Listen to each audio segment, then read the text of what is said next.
Bismillahirrahmanirrahim. Assalamualaikum warahmatullahi wabarakatuh. Selamat pagi anak-anak. Bertemu lagi dengan Bapak di mata pelajaran aplikasi perangkat lunak dan interior gedung. Nah, sebelum kita mulai pembelajaran pada pagi hari ini, alangkah baiknya kita buka dengan berdoa. Berdoa untuk kepercayaan dan keyakinan masing-masing. Berdoa dimulai.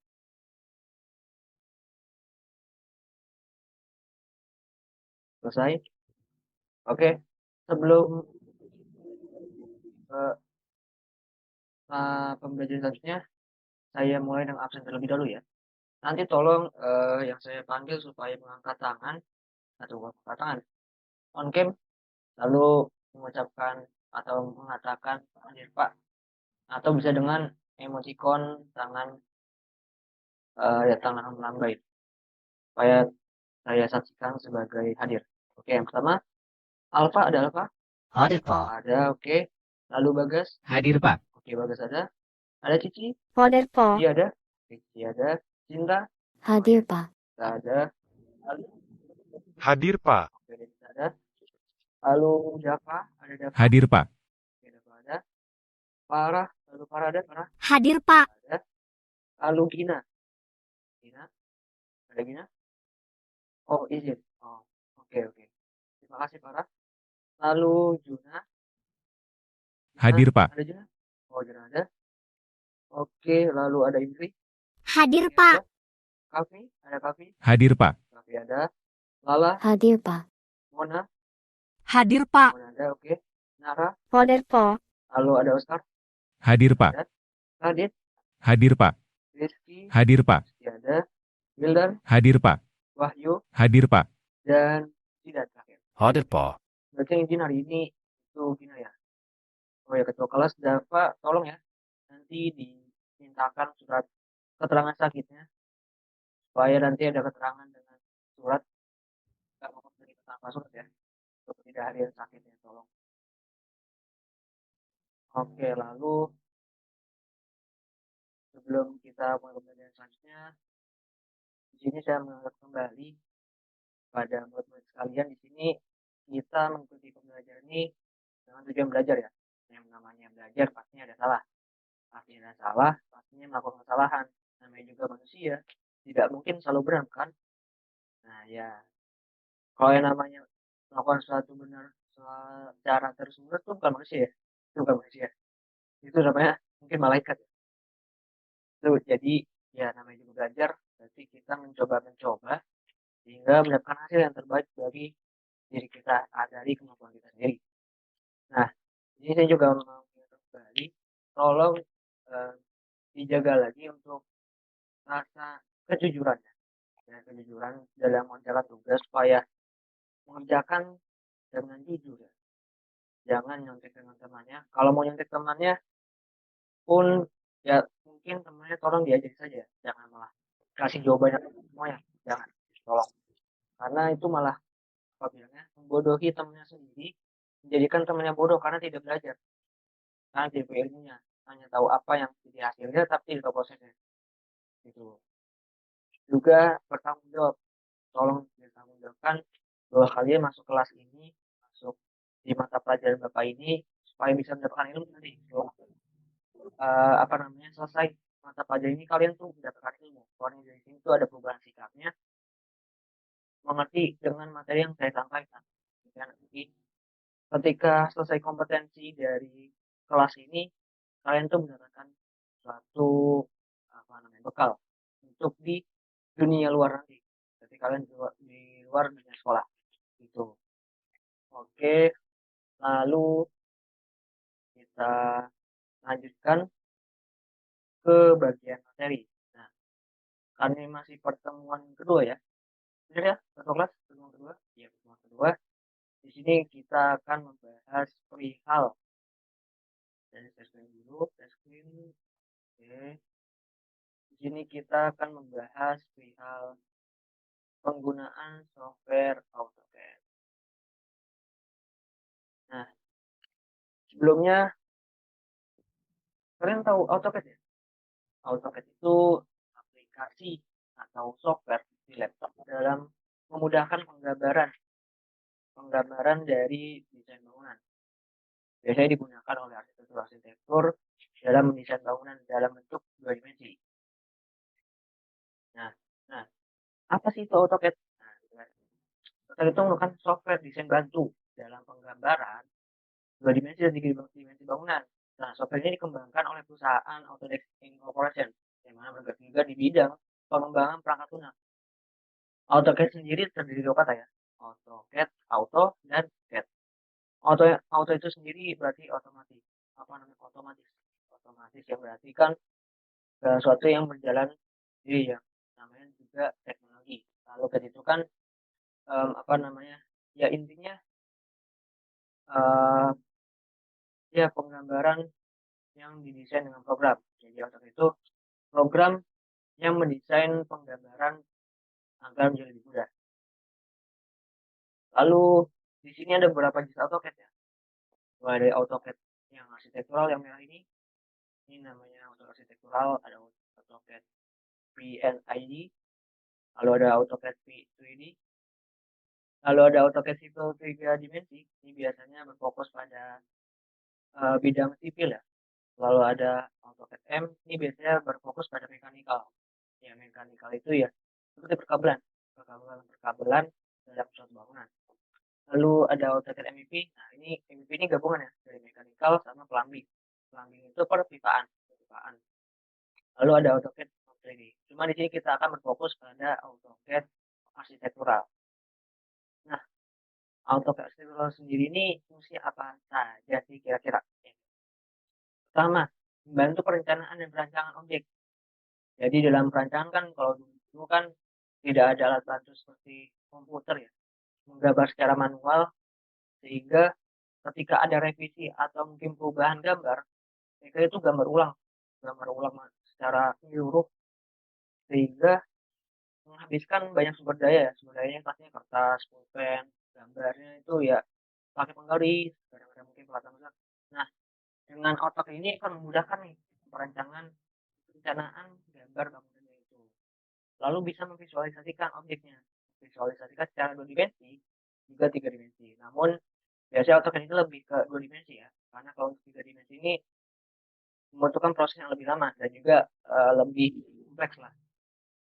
Lalu memudahkan penyampaian konsep gambar antara penggambar dengan pembaca.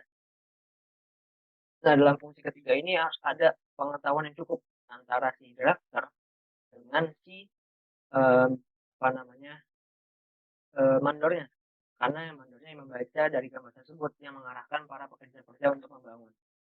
Karena di sini akan membutuhkan pengetahuan yang cukup dalam membaca arti-arti dari tanda simbol-simbol untuk bangunan. Nah, lalu fitur-fitur sendiri ada apa aja sih kira-kira di AutoCAD arsitektural ini? Yang pertama ada modeling. Dan objek yang akan dibangun atau dibuat. Lalu ada fitur editing, gambar 2 dimensi dan 3 dimensi objek. Lalu fitur informatif, di mana nanti kita bisa dapat menambah berbagai keterangan pada gambar dalam membantu pemahaman si gambar itu sendiri. Lalu dalam fitur outputnya, nah ini berarti dari hasil gambar kita ini bisa jadikan gambar apa aja nih, bisa jadi bentuk file apa saja. Ini di sini bisa dijadikan dalam berbagai bentuk seperti JPG, PNG, PDF, CSV, dan sebagainya. Lalu kira-kira ada mau ditanyakan dulu sebelum saya lanjut lagi ke materi pindah-pindah dasar? Oke, masih belum ada ya. Nanti tolong kalau misalkan mau tanya, tolong nanti angkat tangan saja, pakai ikon angkat tangan nanti lalu ditanyakannya. Nah, di sini ada pindah-pindah dasarnya nih. Pindah-pindah dasar dari pertama penggunaan line. Line ini perintah untuk membuat garis lurus ya. Garis lurus maupun dengan sudut tertentu. Namanya juga line kan, line artinya dari bahasa Inggris tuh ke Indonesia artinya garis. Yang mengartikan cara penggunaan garis. Lalu ada rectangle. Rectangle ini kan berarti kan kotak ya. Perintah yang bisa kita gunakan untuk membuat persegi. Sehingga kalau kita membuat persegi itu nggak perlu pakai line, bikin 4 sisi sekaligus itu akan lama. Nah, ini mempermudah dengan rectangle.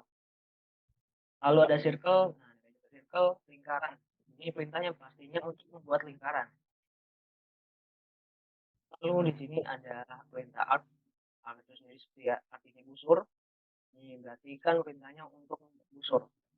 Lalu ada copy.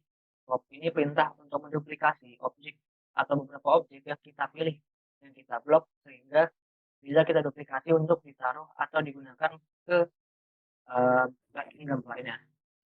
Lalu move, kalau move ini ya memindahkan dari objek yang kita blok, kita pilih, lalu kita pindahkan ke suatu daerah gambar yang ingin kita pindahkan. Lalu ada erase, itu artinya erase ya, menghapus ya. Perintah ini juga digunakan untuk menghapus objek. Jadi nanti tinggal di blok objek yang ingin kita hapus, lalu kita klik perintah erase, nanti akan terhapus. Lalu ada perintah rotate nih. Perintah rotate ini perintah yang digunakan untuk merotasi objek atau memutar objek secara 360 derajat.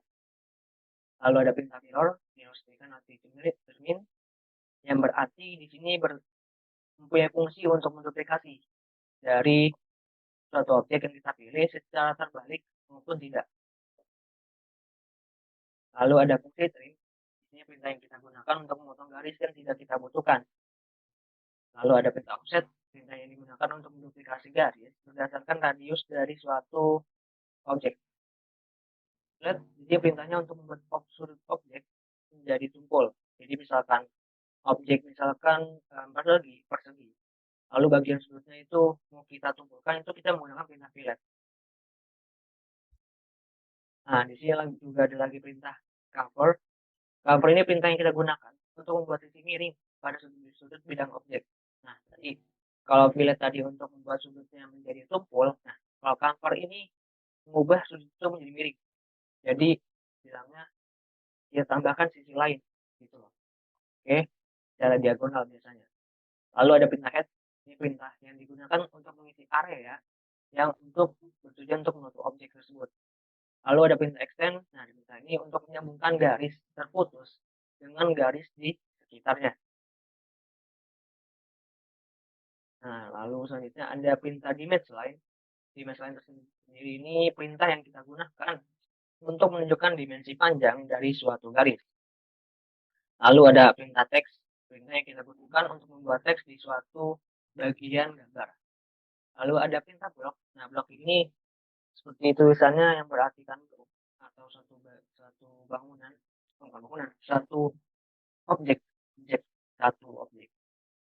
Jadi kita akan membuat suatu objek menjadi satu bagian. Ketika mungkin beberapa garis kita buat, lalu kita blok, kita klik perintah blok, itu akan menjadi suatu objek satu, sehingga memudahkan dalam pemindahannya. Nah, di sini ada contohnya. Dalam contohnya ini, saya juga mempraktekkan biar lebih mudahnya. Oke, sudah ya. Oke, di sini ada contoh dari gambar.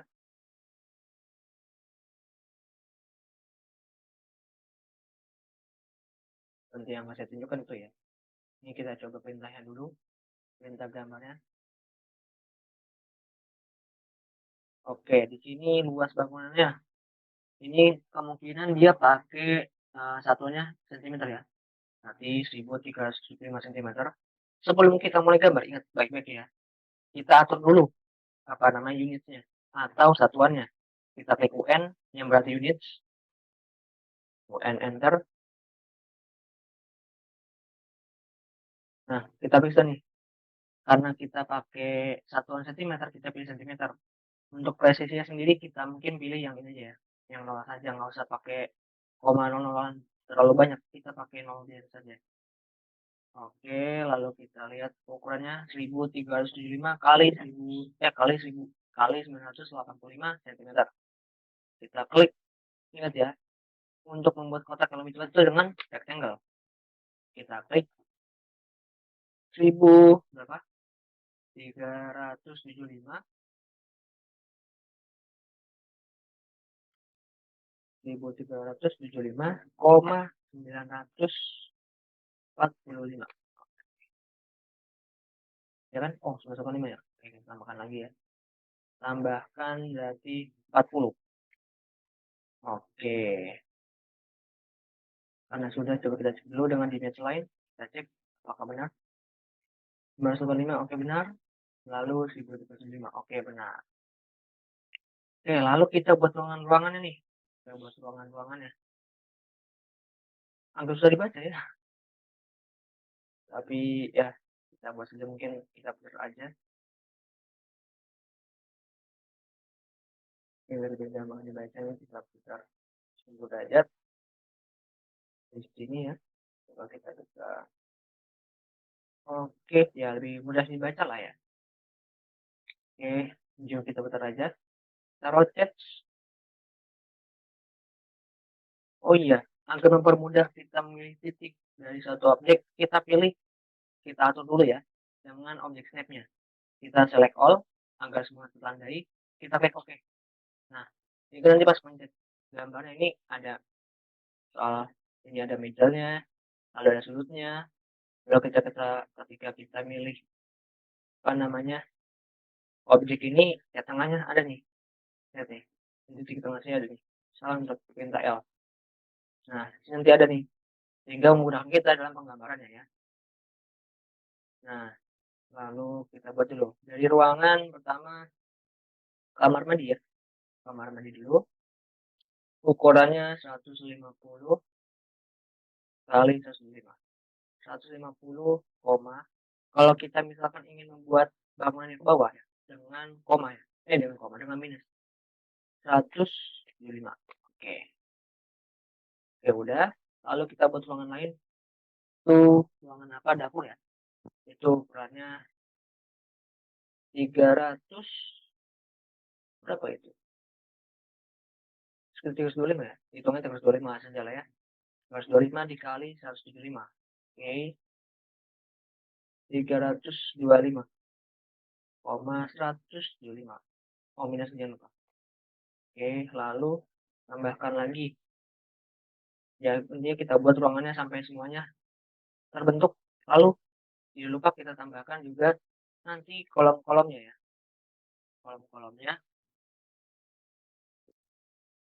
Sehingga nanti ketika selesai mungkin akan lebih mudah.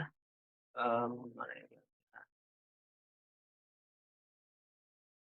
Ya, intinya nanti kalian pelajari dulu ya. Yang pelajari cara menggunakannya nanti, karena ini akan saya sambungkan langsung ke tugas ya, tugas besar. Karena ini agak darurat, kalau nggak terlalu cepat dikasih tahu, khawatirnya kalian nanti lupa, dan pengerjaan pun karena butuh waktu lama ini ya.